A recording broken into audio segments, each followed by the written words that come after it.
Hey, how's it going, everyone? This is Tim, and I'm joined here by Will. What's going on, everybody? What's poppin'? And, and we're here to review the new Yu-Gi-Oh movie, Yu-Gi-Oh: The Dark Side of Dimensions, a continuation of the Yu-Gi-Oh manga, not actually any of the series. So that's why there are some things like Kaiba not knowing that Yugi beat the Pharaoh at the end of that series. The spoiler for the series that ended in 2001. Yeah. For 16 years, and this is for the 20th anniversary? This is the 20th anniversary of the manga coming out in Japan. Yeah. This was released last April in Japan, so we just now get... It's a pretty quick turnout, about 7 months. Yeah, we've definitely been getting a lot more of these kinds of movies recently on the shonen anime nostalgia kick. Oh yeah. Lots of crossover fandoms with all those kids that grew up reading Shonen Jump. Yep. Dragon Ball D, both those movies coming out, Digimon Adventure Tri, and now this coming up, and a bunch of other series that have gotten movies recently. Yeah, so you wanna get right down to our kind of general thoughts, and then maybe in a little bit we'll go into spoiler territory. Yep, so you can go first on that. What are your thoughts on Dark Side of Dimension? As a retired Yu-Gi-Oh fan, I thought this was great. Honestly, this is the best thing I've seen come out of Yu-Gi-Oh in years. But granted, I stopped watching the show around 5Ds. But I did watch I was still into it when I saw Pyramid of Light, and I owned that and the soundtrack to it somewhere. And I did watch Bonds Beyond Time, which I enjoyed. I thought it was pretty good. This one blew all of it out of the water just because of the effects, the story, which I think it was at least Kazuki Takahashi. Yeah, he was the producer and the writer for this. So you could definitely tell in the art style, the effects, just a lot of effort was put into this, and it really showed and it really worked, and it did some things that I actually didn't expect as far as an anime film goes. Like it did some things that were actually kind of mature in regards to filmmaking.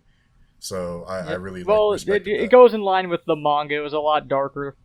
Oh yeah, but I mean there are a couple moments when they just use silence to their advantage, and I'm definitely. This is definitely the best that the 4Kids Now 4K Entertainment cast has been in this series. Which I'm glad, because it was good, because they seemed like they had fun doing it. A lot of people thought that Taya's voice was new, and it was the same. It was the exact same voice. Yeah, it was the same actress. No difference. Yeah, I heard it. I'm like, no, that's the same woman. And I checked. I'm like, yeah, that's definitely her. Yeah. This is like the first voice role she's had in a really long time, coming back for Taya. Yeah, I think the only one who was different was Grandpa Moto, and that's because sadly the voice actors for him died a long time ago. Maddie Blaustein died, but Wayne Grayson reprised the role, who had also done it in Bonds Beyond Time. Yeah, no, I thought Wayne was good. Wayne also does the voice of does he do Duke? I'm forgetting. Yeah, he does Joey and Shoddy. Okay, yeah. But yeah, he was also Darts in the series. as opposed to they had Sean Schemmel do it in the movie. Yep. Shoddy was still Wayne Grayson. Oh, not Shoddy. I meant oh shit. No, I had Darts confused with Paradox. It makes sense. They have very similar character designs. Exactly. Yeah, you got me. But what did you think about the film, Tim? Yeah, I really liked it. There are a few flaws with it. I wish that they had Joey duel at some point in the movie. Agreed. But he had the duel just the entire time. Never had him duel anyone. Nope. It got fixed. You broke my duel disc. Yeah. But yeah, Kaiba's one-liner game was definitely on point. Oh god, it was incredible. I was in stitches like half the movie. Yeah.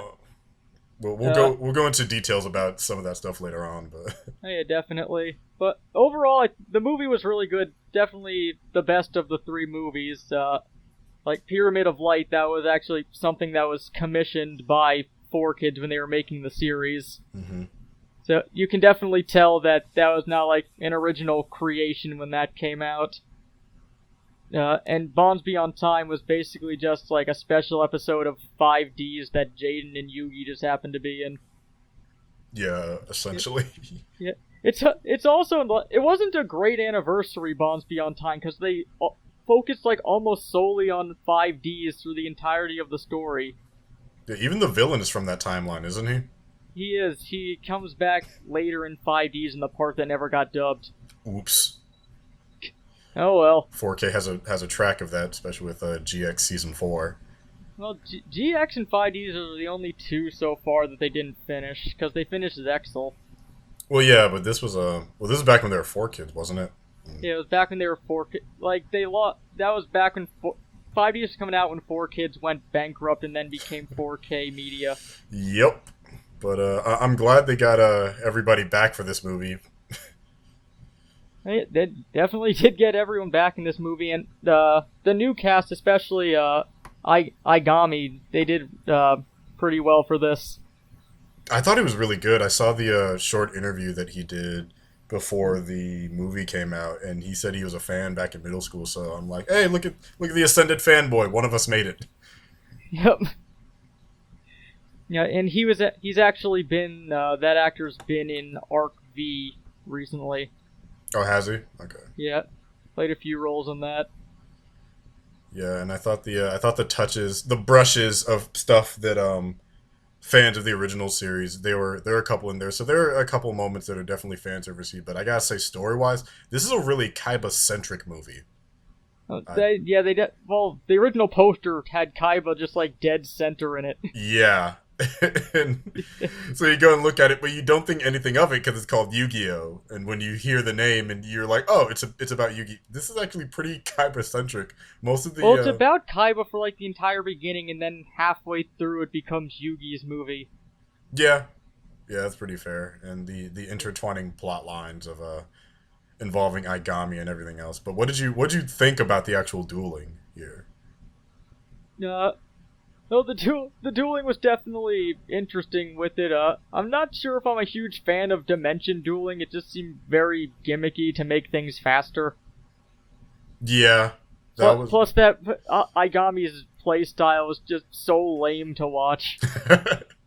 Like, every single time, it's like, and then I summon another monster, and then another one, and I'm gonna attack 12 times this turn, even though my battle phase should be done. Yeah, and that was one of the things I noticed when I was watching the film. Maybe after all these years of watching Yu-Gi-Oh! Bridge, it finally caught up with me. When I'm sitting in the theater, I'm like, wait, this guy really summoned like 3 monsters and had them all attack in one turn. I'm like, hold on, man. Slow down. Your turn's over. Yeah. And what I had said in my reviews on my channel was that if you've played the game for the phone that they advertised right before the movie, Yu-Gi-Oh! Duel Links, which is actually, it's a pretty fun game, actually. It's very basic, yeah, but it's a pretty fun game if you like the throwback to the original series. Yeah, it plays about the same speed. The only difference is that the game on your phone, they actually have set turns, but in this one, it's just kind of willy-nilly. It's like, well, with that, I'm done. It's like, I guess. I'm only at the beginning of Duel Links, and all of my opponents keep putting their monsters in attack position, even though all of my cards are stronger. Yeah, man, they gotta start you out easy. And then they once you meet the Vagabond, then it becomes kind of a pain in the ass. Alright. I'll see if I get to that point. But yeah, so I think we've said all we can say without giving away anything. Do you want to go into spoilers? What's your overall score for the movie before we get into spoilers?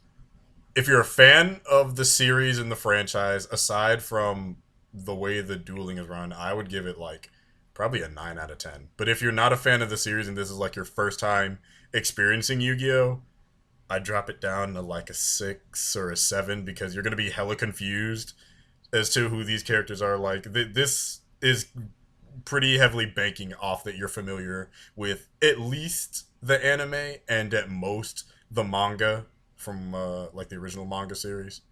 Yeah. Now, I basically give it the same score as that. Like, if you're not a fan of Yu-Gi-Oh!, you're really not gonna get much out of this. It's a continuation of the end of the manga, just wrapping up some stuff and seeing where everyone's off to. Yeah. Alright. So with that, we're going to, if you're interested in still seeing the movie, you can stop the video now because we are going to start spoilers right now. Okay, Kaiba is fucking insane. Okay, can we talk about the fact that he traveled to the afterlife? Like, he didn't travel to the afterlife, he traveled back in time, I think. That's what I thought originally, but people kept saying he went to the realm. We don't really know. We don't I know thought what he did. he somehow. When I first saw that scene at the end, like I originally thought that Kaiba was going to blast off into outer space. Yeah, and I thought he was gonna go, I've run out of worthy rivals on this planet, Mokuba. I'm off to find new rivals amongst the stars. Exactly, and that's what I thought at first when I saw the little launch pod, and then it showed him going down in Egypt. I'm like, this motherfucker is so petty that he went back in time to fight someone in a card game.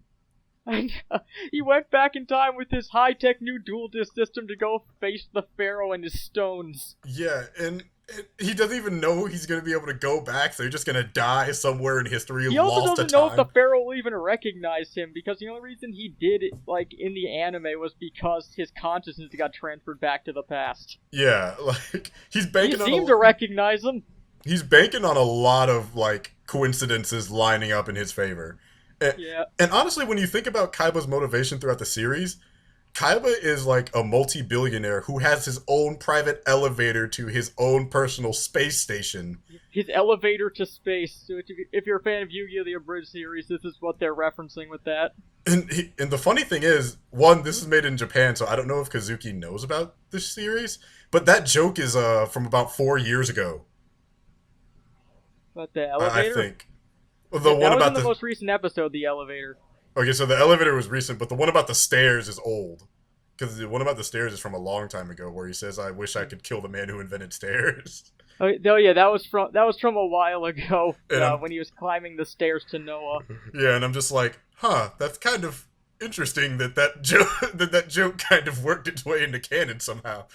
They also had they may have had like a pseudo reference they may have had in the dub to the Abridged series was Yugi stops to catch his breath at a crosswalk and he goes, "Man, my cardio sucks." Yeah, like I'm definitely out of shape. I was trying to keep up to see if maybe they snuck one in there because I think that seemed to be the closest one that they had to it. Yeah, but just Kaiba's motivation is all just based out of like his pettiness of never beating one person, and I think it's fascinating because like he essentially is Batman. He's more so anime Steve Jobs based on like his speech to everyone when he's revealing the dual disc. Yeah, and I think at the same time, like you've made like time travel technology, you've revolutionized technology for like the entire world with your. You made hard light holograms that can affect the area around them. Yeah, and the one time that water bottle joke had me rolling though, where they that water bottle. Fire the man who made that water bottle. Our bottle shouldn't bend that easily. But yeah, Kaiba came through with the one-liners, and honestly, I fell in love with this character in this movie. I thought he was fine in the show, but his character was definitely most on point in this movie. He had like all the one-liners. It was kind of, it did have me on edge a couple times because Yugi was really kind of getting his ass handed to him in the duels. Yeah. Well, that's common for the series. The protagonist always gets dropped down really low before they have the comeback. Yeah, but like this was. But one thing with that is, I feel like they had a huge cop out at the end there. At the final duel between Yugi and Aigami Zork. Yeah, with it is basically Zork. That's who's supposed to be sealed in the ring. Yeah, and Super Saiyan Atem came to save the day. And then just he goes, "I believe in the heart of the cards," and then Atem just shows up for no reason. So I guess Atem had like a one card pass to come back to the world of the living. Yeah, you just walked out of heaven for 10 seconds to save the world. He came back, he played Mahad, who they never explained what his effect is, so basically it just won the duel. Yeah. What does he do? He wins.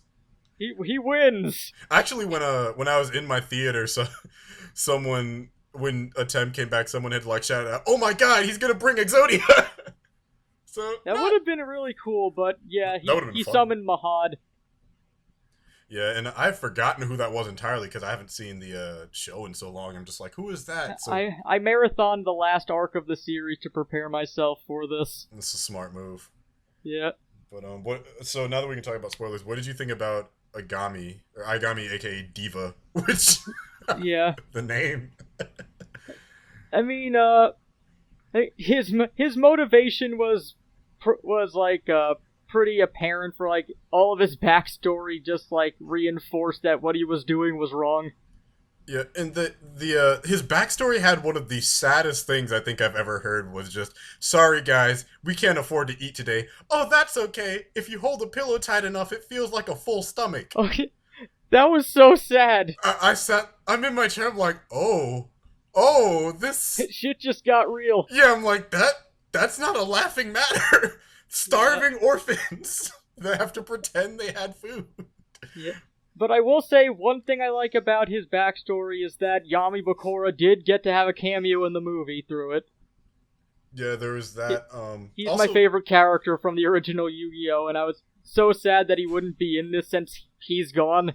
There was a actually pretty audible gasp from my audience when Shadi actually showed up. Because he's just like, yes, his name was Shadi. We're like, what? there was definitely reaction in my audience with that also. And I was confused because when they played the backstory and Shadi got killed, I'm like, wait, but Shadi shows up later, like in Bakura's lifetime. Like, so this is because it's set in the past. They retconned Bakura's backstory to make it fit into the movie. Yeah, but I found out that I think they confirmed that the Shadi from the show, who is like later on, is actually a spirit. So I'm like, they confirmed that in the show itself. Yeah, so I'm like they just walked through them. Which explains why. Oh, okay. Because I forgot that Shadi was a spirit. I thought he was real, and I'm like, wait, how did he die and come back? Is this a different Shadi?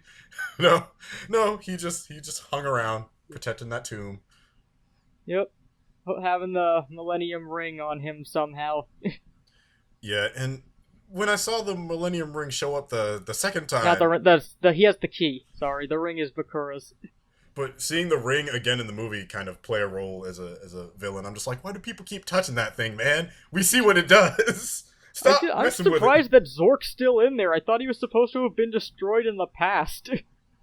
He wasn't destroyed in the future, I guess? I don't know. Timelines get weird when Yu-Gi-Oh! Bakura's plan is very confusing. It requires like 5 different Bakuras all at once and a Zork. Yeah, just... I wish we could have seen a teensy bit more of Yami Bakura, which is what I thought they were going to do, but they didn't, so I'm okay. I did like how, at least in the dub, like, what's-his-face, Agami's friend, and Agami himself, when he came back as Zork, they affected, like, the Yami Bakura, like, accent behind their voice, with the raspiness and the vaguely British accent. Yeah, they keep making jokes about his voice too, because they're just like, it's that accent. Oh yeah, all the ladies love him because of his accent. Yeah, because he's a white-haired British guy, and so many questions arise from that. Yeah. What'd you think about touching the Millennium Ring makes you evil and Britisher? What'd you think about the animation too? Because it was definitely very, very different from the original show, and either of the movies really, because the quality jumped up. Well, the quality's definitely up because it's a film for the 20th anniversary. It makes sense. Yeah. There are some like some minor, some major character changes. Like Kaiba, just like he looks more intense than he did before. Joey and Tristan look basically the same. Yeah. They changed Taya. I think I saw. Taya has softer features now, and she has like a weird cowlick in her bangs now. Yeah. Bakura has shorter hair. Mokuba does too, and they actually made him look more like Kaiba than he did in the original series, which is nice. I think he wore a 3-piece suit the whole movie. He did. Which was Mokuba adorable. was on top of everything in this movie. He was, man. And that's why he left the company to him. Yep. And Yugi definitely got older, and he seemed to have matured a little bit. I thought it was nice. Kind of seeing... Yeah, one thing I like that they did with his eyes is that they started getting more slanted towards the top, so basically implying that later in life he'll just look like a Tem. Which happened in GX. But, it was good to see, see these familiar characters actually have plans for after they graduate, like seeing them mature, just like, I'm gonna do this, I'm gonna go Except to New Bakura, York. no one asked him. Yeah, no one cares what happens to Bakura. He's just gonna die, but it's just like, I gotta go work in the factory. Yeah, in the factory. That was sad with Tristan. I laughed though when they were at the airport and we've had all this build up and implication about how Taya feels about Yugi, and it ends with a nice crisp high five. As Yes. she gets on a plane to New York for God knows how long. Yeah, it really felt like they were gonna go that way, but then just high fives all around. High fives for all of my friends. I'm like, ooh. I'm like, Yugi, you're smiling through that friend zone you just fell into, my friend. I do Wow. like how the power of friendship saved Joey. Oh yeah, it did. He looked up. He's like, "Oh, hey, look, it's a Tam," you know. It's kind of confusing. Like, did Atem like go into that dimension and save him before saving Yugi later, or did he just remember Atem and then get sent back? I think he remembered it because that's what I was banking on, was that when he was in that weird alternate dimension that he was going to remember literally everything and crazy that happened in his life and just be like, Yeah. "I can hold on to these memories, you." Yeah, yeah. I was hoping for more with that than what we got. Yeah. They kind of underutilized Joey in the movie. Oddly enough, they could have actually played the friendship aspect for Joey like more, and Yeah. it would have been nice to see him battle it at least once. But It would have been really cool if in the final duel with Aigami, Joey jumped up on stage and did a three-way duel. Because what would adding one more turn of change? Everyone went once. that's true, Yeah. man. Agami's deck though, just that was his deck was annoying as hell. It's really functional only for that one type of duel that he keeps forcing people to do. Yeah, it can only work for that one specific situation, which is in his favor because it's for his plan. But Yeah. it's basically like, well, I'm gonna make your monsters mute as I slowly break down your soul. Like, Kaiba almost lost his first duel until he pulled Obelisk out of his ass. Just about out of his ass. He Man, pulled it out of the fucking ground. yeah, it was almost literally out of his ass because he's just like, Yeah. what am I gonna do? Here, I'll play. Like, Kaiba has a few MacGuffin moments which aren't explained, like how his new Doctor Octopus dual disc thing kind of strayed away the supernatural powers that Diva has. It just worked that way. He's like, I don't know why my magic doesn't work on you, but fine. I'm just gonna go It with it. doesn't work on him because of his main character shields. Yeah.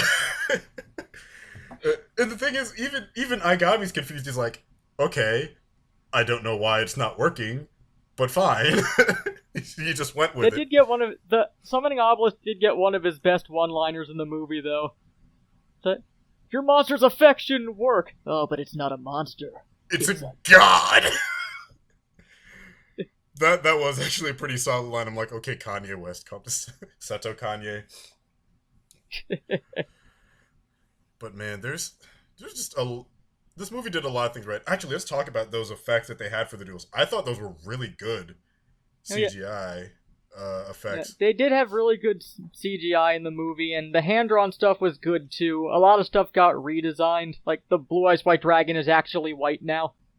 Yeah, and as opposed to being that silvery blue color it was before. Did you notice that one thing I told you about before you went to the theater about the dragon with boobs that Kaiba had?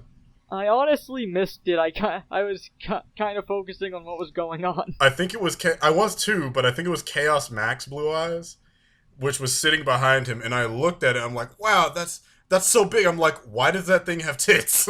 It makes sense. Blue Eyes is a girl. That's true. It was just a strange detail that the artist put in there. I'm like, okay, I didn't think dragons had genders, but back in ancient Egypt they did. Yep, man. Dark Magician has a new design, and they changed the card in the movie to look like it. Yeah, that one, Blue Eyes. Yeah, quite a few of them got redesigned. Yeah. Yugi. The thing I think that's fascinating about Yugi is that people certainly underestimate his deck because all his monsters look really soft until he does like a 5-card chain and wrecks your shit. The one thing I'll say is that if you're looking forward to seeing tons of old cards, like basically you see 4 of Yugi's old cards and 3 of Kaiba's, and then everything else is a modified version of something they had. It's not a regular modification. It's like bright neon super CGI modification. Yeah.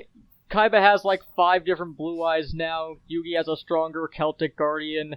But the original Celtic Guardian shows up in like the fake duel at the beginning between Hologram, Atem, and Kaiba.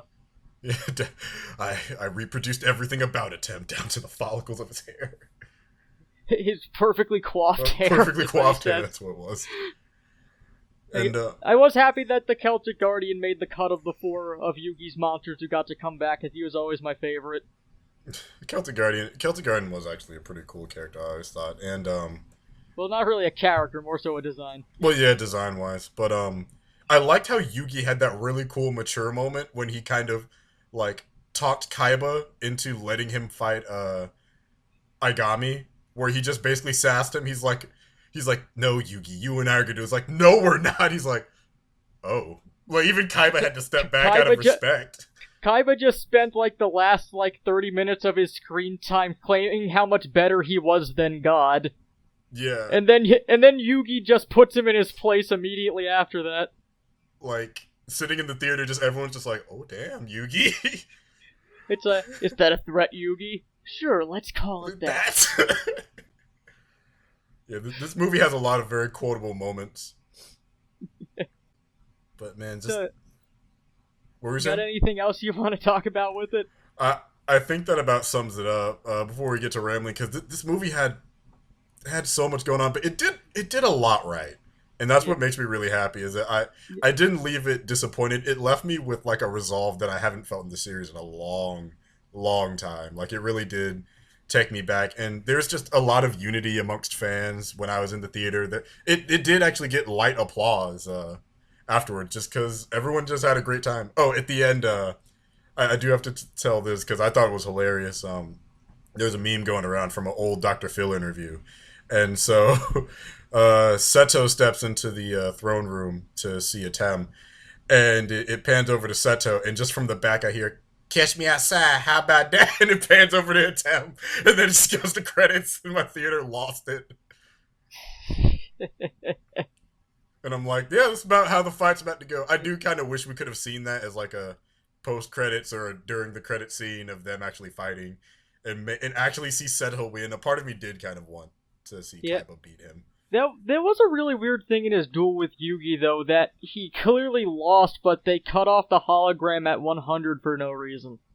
Yeah, he just... he didn't play his last card, but he didn't also activate it. So it just kind of, it was an assumed... So he lost. Yeah, it's like, no, I won because I didn't lose. It's like, no. The only reason he didn't lose is because Aigami showed up. Actually, I do want them to manufacture, not the whole arm, but the design that at least Yugi had, those dual discs.